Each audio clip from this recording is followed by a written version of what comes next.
招郎，你睇下，成屋都係山茶咯，仲採咁多翻嚟做咩呢？成屋都係布啦，乜你仲成日織呢？呢啲所謂日間就夫耕婦織，夜晚就夫唱婦隨啊嘛。你呢？呢句說話就講得最聰明噶啦，明嘅。但係有時你都好懵噶。我一講翻以前華山嘅事呢，你就成個都懵晒噶啦。你過嚟，我同你講下正經事。時時講嘅係正經嘅啦，有邊時唔正經啊？哎呀，咪啦！嗱，蕭郎，我嫁咗你都成年長噶啦。咁我要你送一樣嘢俾我做紀念。嚇？送咩？我要以前你喺華山送過俾我嘅。我送過咩俾你啊？嚇？咁啦，你又話聰明，我打個燈嚟，你估下啦。好啊好啊。一樣東西尺四長，尺四中開七扇窗。有用之時能放響，無用之時掛在牆。咁你估下係乜嘢啊？尺四長，七扇窗，能放響，掛在牆。我唔知啊，唔知啊。仲認聰明添。嗱，而家我話埋你聽啦，等你咪估得咁辛苦啦。就喺你後邊嘅啫。喺我後邊？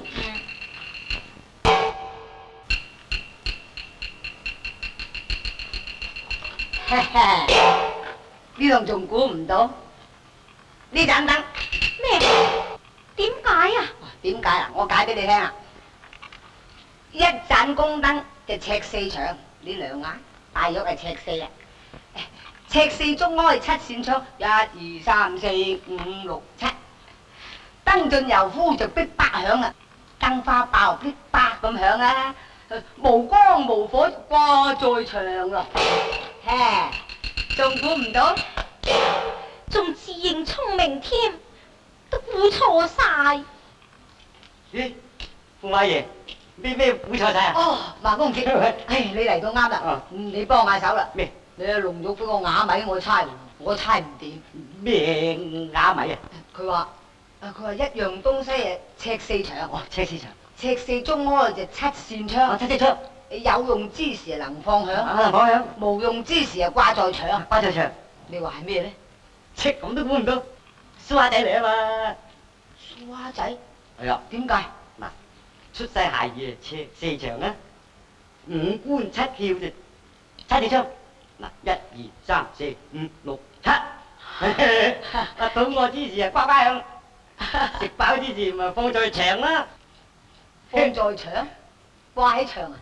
唔係，瞓嗰鋪唔係牆啦。哦，哎呀，龍玉，原來你想我送個仔俾你係嘛？哎呀，好心你兩個唔好鬥傻咯。忘了孟公子歸家時候，蕭郎你不若親送佢一程。華山路甚荒涼，莫使痴人迷路徑。咁唔使客氣啦，三公主，我唔係喺深番人嗰邊雪嬲噶，不過我仲有一件好緊要嘅事過去講俾你聽噶。咩事啊？嗱，聽日年初一啊，你兩個千祈唔好翻去，因為藩王同大公主、二公主夾埋噶啦，睺住你兩個翻去就拆晒你哋嘅姻緣。你哋千祈唔好翻去，唔好唔記得我嘅說話。唔該你啦，伯又唔係咁講。我送你落去啦。咁又唔該啦，又唔記得咗，唔該。